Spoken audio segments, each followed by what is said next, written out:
Hey, how's it going guys? Noah back with Grandma's Tech, and I'm going to try to make as many videos as I can during these last few weeks of summer. So today I'm going to be sharing with you my experience with the iOS 11 beta on my iPad. iOS 11 probably has the greatest impact for iPad users this time around, and that's because of the enhanced multitasking features that it provides. So one of the best new features of iOS 11 is the new dock. So it's no longer just 6 apps across the bottom. Now you can go up to 12 apps. All of your choosing, and then to the right you get 3 of your most recently used apps. But the dock is really useful in many ways. So let's open the App Store here. Then if you swipe up, let's say you want to go to Files, so you can either tap it, then it'll just open Files full screen, or you take Files and then you can drag it and enter one of the many multitasking modes that iOS 11 offers. So that's what I'm going to talk about next. So you do have more options this time in iOS 11 for the type of split view options that you have. So here's the first one. You can have the hovering window, as I showed you. I don't really see much of a use to this. I mean, it's just like it covers some of the main app, and I don't know, I'm not really a fan of it, but you still have the one where you can enter a dedication for one app on the right side of the screen, and then the rest of the other app like on the rest of the screen to the left. I think that's more useful because the smaller app doesn't cover the bigger app, you know what I'm saying? And then of course you could still drag and to have half the screen for one app and half the screen for the other app. This I use all the time, especially for typing papers and doing research side by side. It's great for me. That's probably my favorite split view feature or split view option that iOS 11 offers. And next we have the most talked about feature in iOS 11, which is the new control center. So to get to this control center, you again just swipe up from the bottom edge of the screen.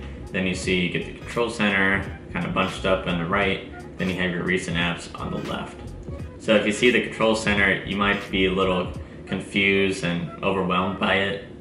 It's really not that big of a change. You get used to it pretty quickly like I did, and it's much more intuitive than the 2 pages that you had in iOS 10. So probably my favorite toggles in iOS 11 control centers, the volume and brightness sliders.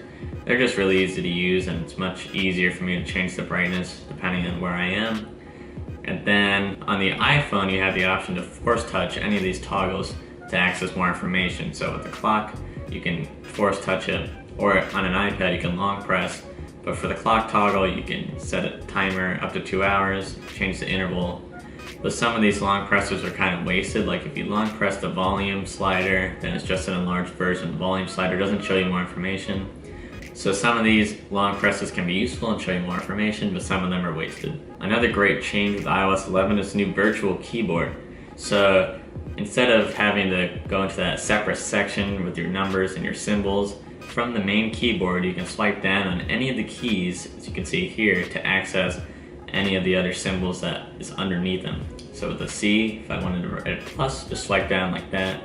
It's pretty simple and intuitive, and you can get used to it pretty quickly as long as you know where the symbols are. Sometimes I still find myself going to that separate keyboard full of the symbols and stuff just because I don't know where they are.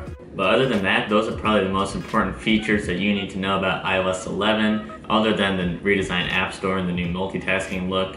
Should you get this on your iPad, this is still in the beta up until September, probably when the new iPhones get launched. But so far, I haven't had that many problems with mine. There will be some bugs like there are for me, but everybody's going to experience some bugs. But if you're feeling adventurous, I would definitely go for it. But ideally though, you should wait for the complete update. If you are thinking about downloading the beta on your main device, know that I haven't had too many problems with mine, but there are some bugs, like my iPad does reboot pretty often out of nowhere. And then sometimes launching to the app switcher takes a minute because the animations stutter.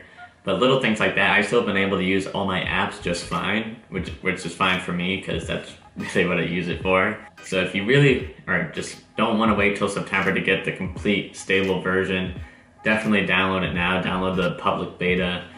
But you'll definitely be better off waiting until September. So that is it for my video on iOS 11 beta on my iPad, but I will see you guys very soon in the next video.